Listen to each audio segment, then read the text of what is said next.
করতে হলে আমাদেরকে কিন্তু আপনার ধানের শীষের কোনো বিকল্প নাই। আছে? আমি কারোর বিরুদ্ধে কথা বলতে চাই না, আমি শুধু একটা কথা জোর দিয়ে বলতে চাই, এই এলাকায় হিন্দু ভাইরা আছেন, মুসলমান ভাইরা আছেন। আমরা 1971 সালে পাক সেনাদার বাহিনী আমাদের উপরে অনেক অত্যাচার করছে, করে নাই? বাড়িঘর ছেড়ে চলে গেছিলেন না ইন্ডিয়াতে, বাড়িঘরগুলো সব পুড়াই দিচ্ছে না। আমার ঠাকুরগাঁও শহরের বাড়িটা ভাই একমাত্র ওই বাড়িটা ছাড়া কিছু ছিল না, সব তুলে করে নিয়ে চলে গেছিল। পেট্রোল পাম্পটা আন্ডারগ্রাউন্ড যে পেট্রোল ট্যাঙ্ক সেটা নিয়ে গেছিল। আমার আব্বার আপনার কনস্ট্রাকশন ব্যবসা ছিল, ট্রাক ছিল অনেকগুলো, সেগুলো নিয়ে চলে গেছিল। এইটা তো সেই 71 সালে ওই পাক সেনাদার বাহিনীরা করছিল, আর তখন তাদেরকে কারা সহযোগিতা করছিল এটাও আমরা খুব ভালো করে জানি। ঠিক কিনা? মাপ চাইছে এখন পর্যন্ত?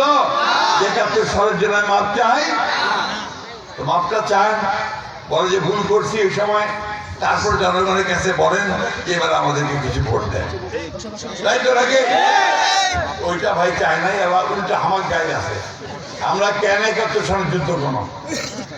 যুদ্ধ করছি আমার দেশের জন্য, আমার মাটির জন্য, আমার স্বাধীনতার জন্য।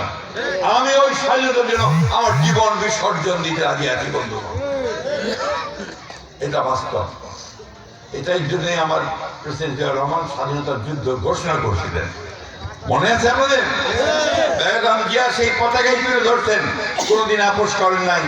আজকে আমরা সেই পতাকাই তারেক রহমান তুলে ধরতেন, সেই পতাকায় আমরা সামনের দিকে গিয়ে দেখেন পার্থক্যটা দেখেন।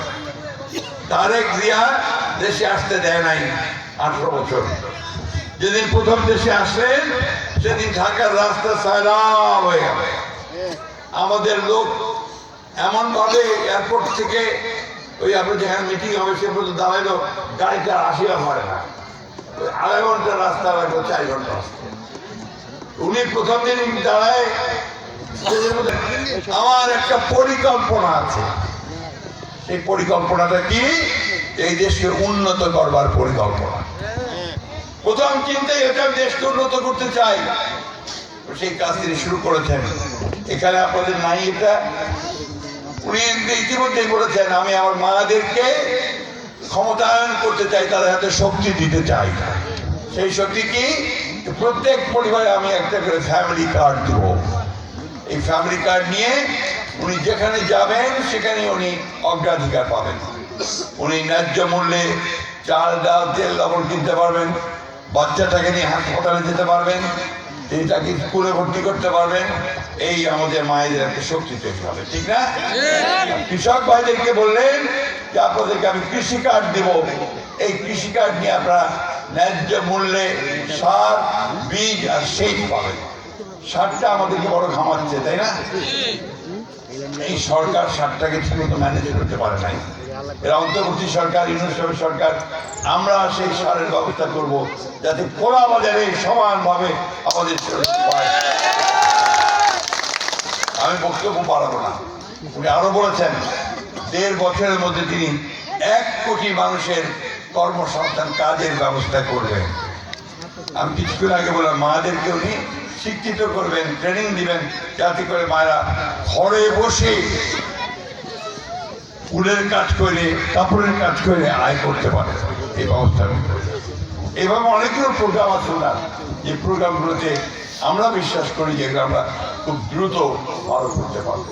যাই হোক বন্ধুগণ, আপনারা আমাকে জানেন, যে কথা আমাদের প্রেসিডেন্ট সাহেব আমাকে বলছেন, এখানে ওদিকে বলছেন, আমি অনেকদিন ধরে রাজনীতি করতেছি। রাজনীতিবিদদের সঙ্গে সম্পর্কে লোকদের একটা কেমন কি বিরূপ ধারণা থাকে, তাই না? আপনাদের দোয়াতে, আল্লাহর হুকুমে আমি সবচেয়ে বেশি যেটা আমার প্রাপ্তি, আমি যে জিনিসটা পেয়েছি রাজনীতি করে, এটা আপনাদের ভালোবাসা পেয়েছি, জনগণের ভালোবাসা পেয়েছি।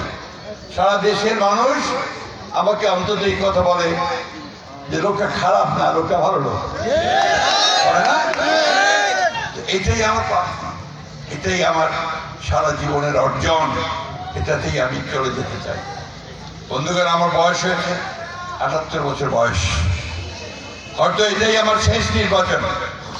আমি আপনাদের কাছে আবেদন জানাতে চাই, এই নির্বাচনে আপনারা ধানের শীষে ভোট দিয়ে আমাকে আপনাদের কাজ করার সুযোগ করে দিবেন, এটা আমার অনুরোধ আপনাদের কাছে। দীর্ঘদিন যাবৎ আমাদের প্রচুর কোনো মূল্য নাই, একদম এগুলো মাটির নিচে পুঁতে রাখতেছে, পানিতে ভরাচ্ছে, এটা তো কৃষি পণ্য। এইটা বিষয় পশুর চামড়া ইনশাআল্লাহ না বুঝতে পারছি। ইনশাআল্লাহ আমরা প্রত্যেকটা জিনিসকে যেন মূল্য পায়, প্রত্যেকটা জিনিস যেন সঠিকভাবে মূল্যায়িত হয়, সেটা আমরা করব। আগত তো বসিবা দিবা হবে নাকি, পার্লামেন্টের যাবা দিবা হবে না, যাবা হলে তো ভোটটা দিবা হবে। ওই ভোট